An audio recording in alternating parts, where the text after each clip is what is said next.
I have written many books in my life. My Life, My Way was written when I was 40 and going through a dark night of the soul experience. I will read some of this book for you now. Introduction. The heart has reasons that reason does not understand. Blaise Pascal. Over time and with self-effort, reality has proven itself to me to be a fluid thing, and we waste our time if we dwell on injustice. Taking the reins in our own hands and using what we have at any given moment in time, we can change things for the better. Don't be afraid of letting a horror story or two from the past emerge if needs be. Feel the feelings associated with it and release them, for in that way it no longer makes a negative impact on your life. Things can't help but change, and we change things for the better when we cease blaming and claim our ability to respond to life's challenges in a way that allows us to move in the direction we want to go in authenticity. And we realize that nothing, absolutely nothing, stops us. Chapter 1. Many things in your life matter, but only one thing matters absolutely. It matters whether you succeed or fail in the eyes of the world. It matters whether you are healthy or not healthy, whether you are educated or not educated. It matters whether you are rich or poor. It certainly makes a difference in your life. Yes, all these things matter relatively speaking, but they don't matter absolutely. There is something that matters more than any of those things, and that is finding the essence of who you are beyond that short lived entity, that short lived personalized sense of self. You find peace not only by rearranging the circumstances of your life, but by realizing who you are at the deepest level. Eckhart Tolle, author of Stillness Speaks. Now, this is the story of how I learned about who I am at my deepest level. Where it all began. I was a compulsive eater throughout my teenage years. What had innocently started as a diet at the age of 19 insidiously developed into a set pattern of binge eating and bulimia by the time I was 18. That's when I found the book, Fat is a Feminist Issue, and my life began to change. I practiced what it preached. I became more and more aware of my feelings as I overcame my habit of eating compulsively.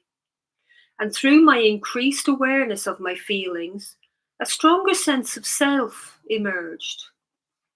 This stronger sense of self, along with relief, became the major gifts of eventually being free from the curse of compulsive eating.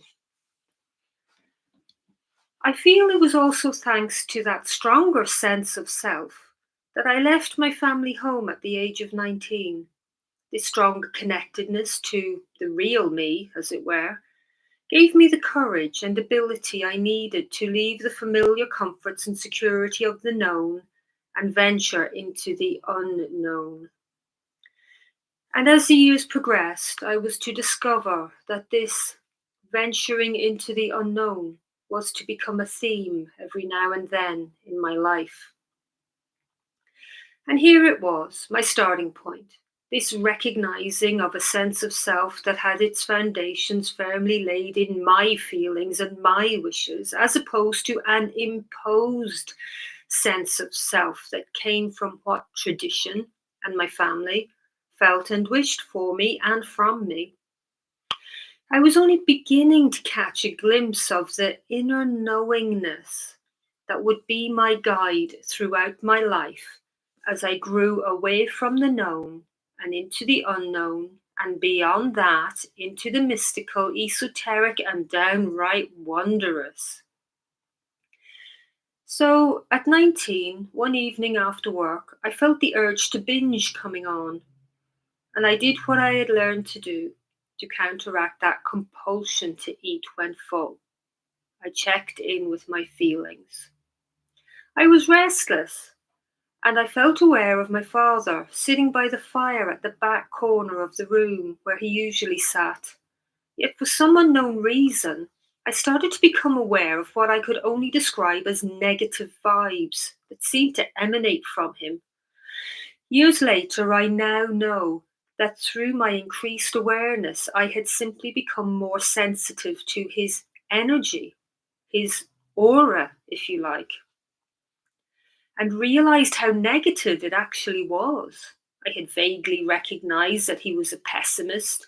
Like many an Irish farmer, most of the time he did not say that much at all and did not pay that much attention to his children, grown or otherwise. He was a critic, and I had grown up thinking that if he was silent, then everything was okay. Through familiarity, how unacknowledged is the pain of being ignored and the lack of positive communication.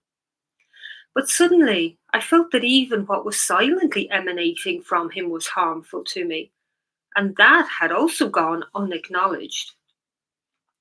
Did it go unacknowledged by both my family and myself because we were not even aware of it? My binge eating had suppressed that uncomfortable truth, along with uncomfortable and painful feelings.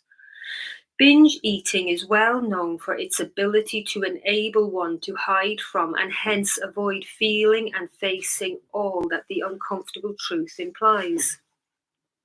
And when I stopped binge eating, I became not only more aware of my feelings, but also more aware of my family's dysfunctional dynamics. Now, what was I going to do with this newfound awareness? This newfound awareness that was giving me new information about my family and my surroundings. The answer to that question turned out to be part of an unfolding story, my life story. And so, as I sat there feeling the urge to binge subside, I probed deeper into my feelings by asking myself, given the fact I feel this way, what would I like to do now? The answer came, leave home. It felt right and appropriate to me, but to call it unconventional would have been the understatement of the year. For in 1984, a 19-year-old farmer's daughter in Ireland did not just up and leave home, unless doing so with her new husband. Colin, my then beau of several years, and I weren't that concerned about getting married and the ensuing obstacle course that that would have involved. So the barrage of how, why, when, and where arose within my unconventional thinking. I talked it over with Colin, and we started flat hunting. When Colin found a scruffy little two-bedroomed ground floor flat wedged in between a bookie's office and a grocery store, all owned by the landlord, we moved in, living together, a radical act to be sure. He had inquired about the flat and looked it over on his own and had told the landlord that he would be renting it with a friend. Colin had had enough sense to say friend and not girlfriend, for that would have surely led to a closed door. Once we moved in, the landlord saw that the friend was actually me, a well spoken, pretty little blonde 19-year-old. He, somewhat bemused, said nothing, as he was happy to have the rent paid regularly, and after all, the horse had already bolted.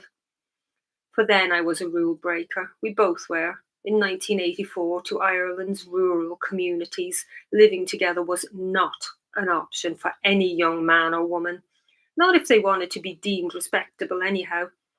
Luckily, respect from our communities and staying within convention's parameters was not so important to us. We would do as we wished and as we could. We were both, in our own ways, determined to follow the still small voice within, even though we had hardly ever heard the phrase, much less ever pondered its mystical meaning. We did know, however, that we had no qualms about ignoring convention or tradition if it did not happen to be in alignment with what others would say to be rebellious, our inner wants and wishes. And to be of different religions?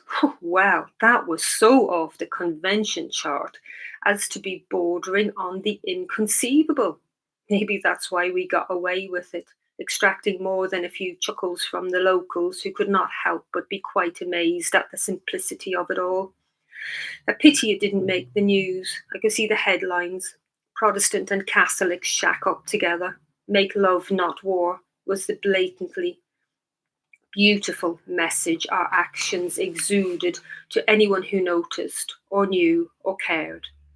Real life can be quite amazing when we look deeply enough or have the right perspective. My Life, My Way by Sophia Bothwell, available from Amazon and Lulu Online Publishing.